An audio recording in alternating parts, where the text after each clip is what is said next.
dari Bunda Sonya dulu ya, saya jawabnya ya, supaya nanti disimpulkan dengan yang pertanyaannya Bunda Titi, jadi lebih nyambung ya. Baik, Bunda, setiap anak kan wataknya beda atau tabiatnya beda, karena memang Allah memberikan itu di dalam otaknya masing-masing, terutama di sini nih Bun, di daerah paritalis di tengah itu ada program watak namanya, atau program tabiat, ya, dan itu genetik. Ya, nah kalau kita punya 2 anak pasti 2 beda, punya 3 beda, 4 beda. Ya, nah yang pertama itu kalau tadi Bunda mengatakan Ananda wataknya lebih penurut, ya ini berarti Ananda yang hasratnya hasrat damai. Ya, kalau misalnya kita belajar watak di konsep Islam ini berarti anak pertama itu wataknya watak Abu Bakar As-Siddiq radhiyallahu anhu. Damai, ya ikut, ya Nabi ajak gini langsung. Ya, Rasulullah cerita gini langsung, ya makanya disebut as-siddiq.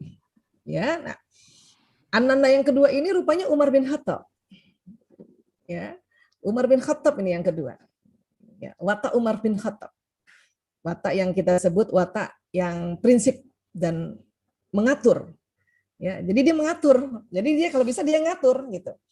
Ya, begitu kan Sayyidina Umar kan begitu, dia yang ngatur. Ya, memang dia terkesan spontan, tegas dan itu tadi ya, pokoknya Bunda akan rasanya setiap ada sesuatu harus didiskusikan agak panjang dan mungkin tadi ada istilahnya perdebatan kan gitu ya, namanya saja Umar. Ya, ya. Jadi Bunda alhamdulillah nih anaknya ada Abu Bakar, ada Umar, Masya Allah. Coba tambah 2 lagi, nanti akan ada Utsman, akan ada Ali tuh.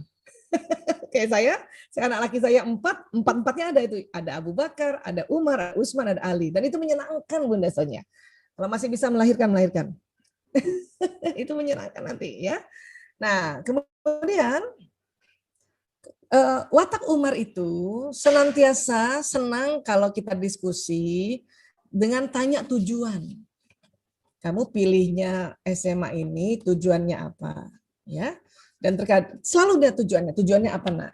Biarin dia kasih tahu ini Bunda, ini. Oke, alhamdulillah.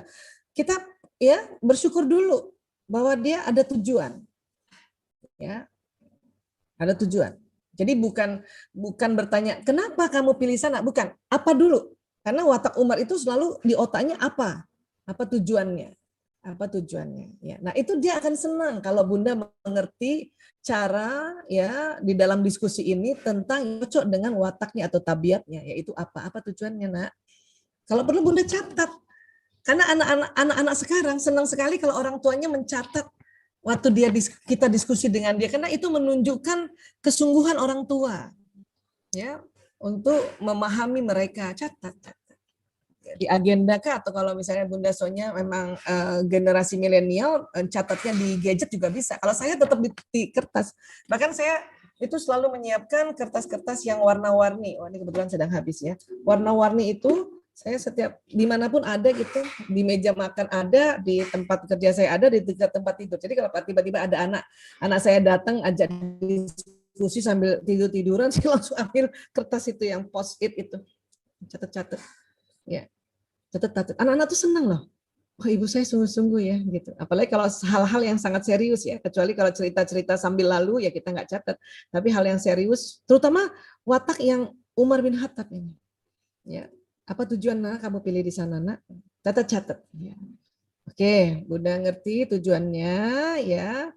Nah, insya Allah kalau betul nanti kamu ya masuk di sana, tujuan-tujuan ini ya kamu tetap di jalan tujuan-tujuan ini ya nak. Gitu.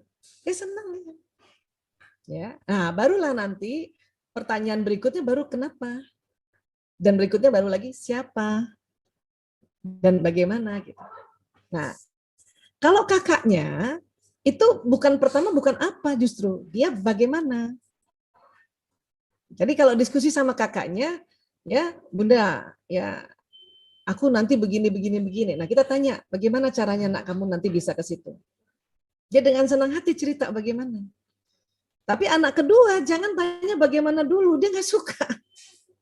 Ya, aku mau pilih SMA ini. Bagaimana kalau nanti gagal? Marah dia. Jangan tanya bagaimana. Apa tujuannya nak kamu pilih di sana? Apa yang kamu dapat kira-kira? Apa yang yang kamu dapat informasinya sehingga kamu pilih apa. Ya, kalau apa itu tujuan dan maksud biasanya. Ya. Nah, itu gitu aja. Nah, ada satu lagi. Pantang nasihati anak laki dalam keadaan lapar dan haus. Lagi saum gini, jangan buka diskusi lagi dia saum. Nanti aja habis terawih sambil dia santai-santai mungkin makan bakso kan kan biasa anak laki-laki gitu kan udah habis terawih minta makan lagi ya. Ya, asal itu kunci pada anak-anak laki itu. Ya, karena apa? Kenapa boleh ya?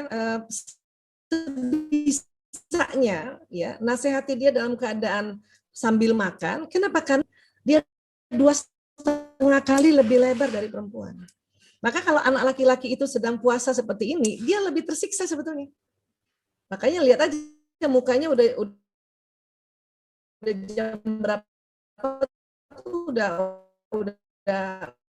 kaku itu lipet-lipet itu. Dan kemudian kita ajak bicara jam 1, jam 2, masuk kelas 10, itu lagi tinggi-tingginya testosteron itu. Testosteron itu ciri khasnya agresif. Apalagi watak yang umar, tambah agresif. Seperti itu.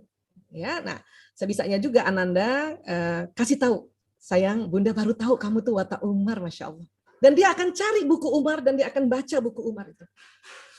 Makanya harus disiapkan di rumah itu buku sirahnya para sahabat.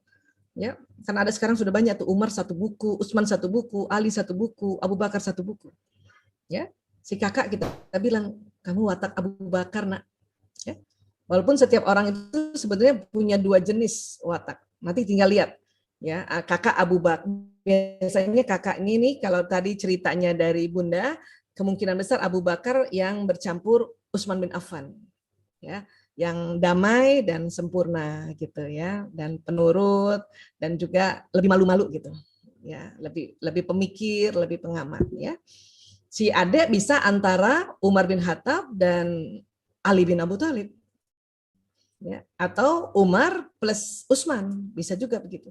Makanya siapkan 4 buku itu. Ya, mumpung Ramadan, perkenalkan buku itu. Ya. Nah, kemudian insya Allah kayak gitu ya Bunda. Dan ini akan terus kalau punya anak Umar akan dialognya akan begitu. Makanya mulai ingat ya, bahas tentang apa tujuan. Ya, dan tidak usah kita tolak dulu dan sambil makan. Itu lebih aman. Ya. Dan kalau dia agak nyolot, mungkin Bunda mengatakan dia nyolot ya, kan kadang-kadang kita suka bikin label itu nyolot kah atau debat panjang kan, itu kan kita yang suka melabel ya. Udah Bunda langsung bahagia aja, ya Allah saya sedang diskusi dengan Umar bin Khattab kecil di dalam rumahku. Itu akan membuat ya pikiran kita dan anak terikut positif. Ya. Saya pokoknya kalau lagi lihat anak saya langsung kalau lihat anak pertama saya serasa melihat Ali bin Abu Thalib. Apa yang terjadi? Dia juga jadi senang. Karena pikiran kita kan tadi, pikiran kita memberikan gelombang, jantung kita memberikan gelombang.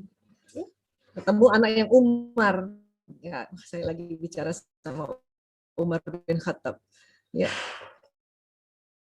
Muka kita jadi senyum-senyum gitu. Nah, supaya tahu Umar kayak apa, kita pun harus baca sirahnya itu. Ya kan? Nah, oke. Sinyal-sinyal inilah, nah sekarang saya jawab pertanyaannya Bu Titik. Sinyal-sinyal inilah namanya telepati kalau bahasa dulu. Kalau bahasa sekarang namanya vibrasi, vibrasi gelombang. Siunan sel tubuh, 60 triliun sel tubuh dari ujung rambut sampai ujung kaki. Nanti membentuk, makan minuman ini membentuk energi badan yang seluler, badan kasar ini, dan gelombang. Makanya makan minum halalan toyiban itu penting banget. Kenapa? Dia akan memberikan energi pada badan seluler dan juga gelombangnya. Gelombang sinyal yang dari makanan halalan toyiban itu cakep banget gelombangnya. Ya. Apa sih yang dibawa gelombang ini? Ucapan-ucapan, ya, ucapan, pikiran, perasaan, niat, doa, prasangka itu. Ya. Nah ini namanya dulu telepati. Terus supaya anak-anak semangat gimana Bu Aisyah? Pertama adalah ibunya harus semangat. Kenapa? Karena ibu nih akan ada nih ya. Jadi di bawah kulit ini ada lubang-lubang kayak gini, jumlahnya 360. Ya, ini nanti bisa keluar, dia bisa memberikan ya sinyal dan juga bisa menangkap sinyal. Anak kita juga begitu, dia punya lubang-lubang ini. Nah, lubang-lubang ini dia bisa menangkap vibrasi gelombang ibunya. Makanya dikatakan gelombang ibu tuh bisa menularkan pikiran perasaan pada anak. Jadi kalau mau buat anak itu semangat, ibunya dulu bikin semangat pikiran perasaannya.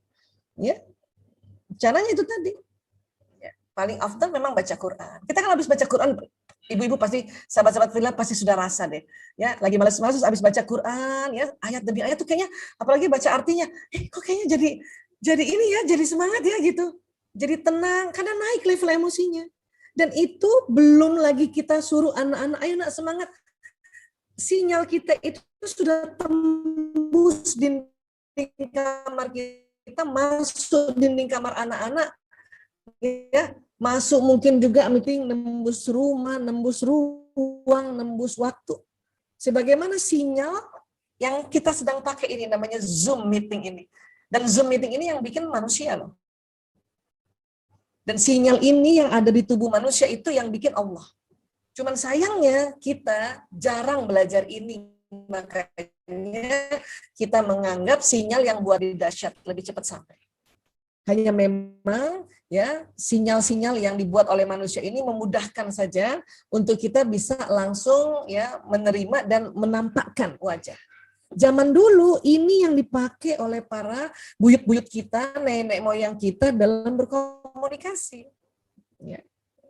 Misalnya Raja Samudra Pasai, dia mau ngomong sama Sunan Gresik pada saat itu pakai sinyal ini, mereka berdoa, sama-sama berdoa.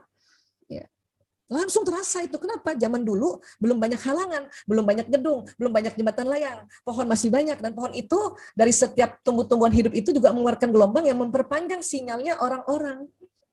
Kalau sekarang banyak gedung, makanya susah banget kita ya mengirimkan sinyal seperti ini. Kenapa? Terhambat gedung-gedung tinggi, jalan raya, belum lagi berantem sama sinyal-sinyal provider ya, XL, Telkomsel, Indosat.